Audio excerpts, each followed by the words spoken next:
Hi, and welcome to this Psoas release tutorial.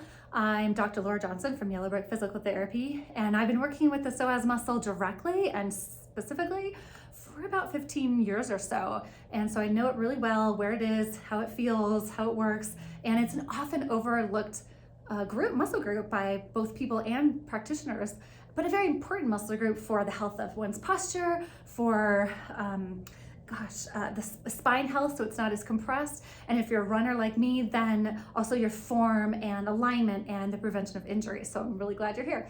So in order to release the psoas, you want to know where it is first and foremost. So, and then I have some different balls that you can use too. So think of the psoas muscle like along each side of a zipper line or an imaginary zipper line that goes in line with your belly button up and down. So when you go to access or locate the psoas, I like to have you anchor at the belly button because it's easy just to go over to the side. And then think of it like all the way along here up to your bottom of your rib cage and then down towards your pubic bone.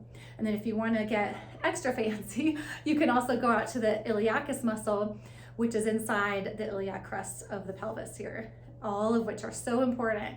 And now you've got a left side and a right side, so same thing, you'd anchor at the belly button and you can explore upward, downward, or even off to the side to the iliacus. And if you want to know more about that, you're welcome to join the 21-day runner reset challenge to find out more and go into a little more depth with that. So you can simply use a ball, like a lacrosse ball or a tennis ball. Some of them are harder, like a tennis ball is going to be softer. If you don't even have a ball, you can ball up some socks and use something soft. Softer is better to start. This can be a very tender area and one that you're probably not familiar with or haven't had anyone work with potentially, or not in this particular way. So go easy on yourself to start. I know you're a runner, or this video is designed for you runners out there, but we don't have to go crazy. You want to keep it gentle, spend more time deepening rather than going harder. So it can be a lacrosse ball or tennis ball. You can have a softer, squishier ball. It's going to have a larger surface area, which means it's not going to be as tender as quickly, and that's okay.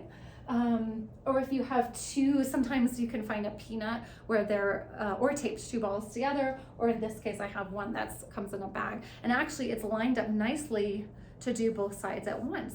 So you can either do, explore one side and then the other side and just micro adjust, explore where that is. Or if you have a double, you can do that at once and then spend more time potentially exploring the iliacus.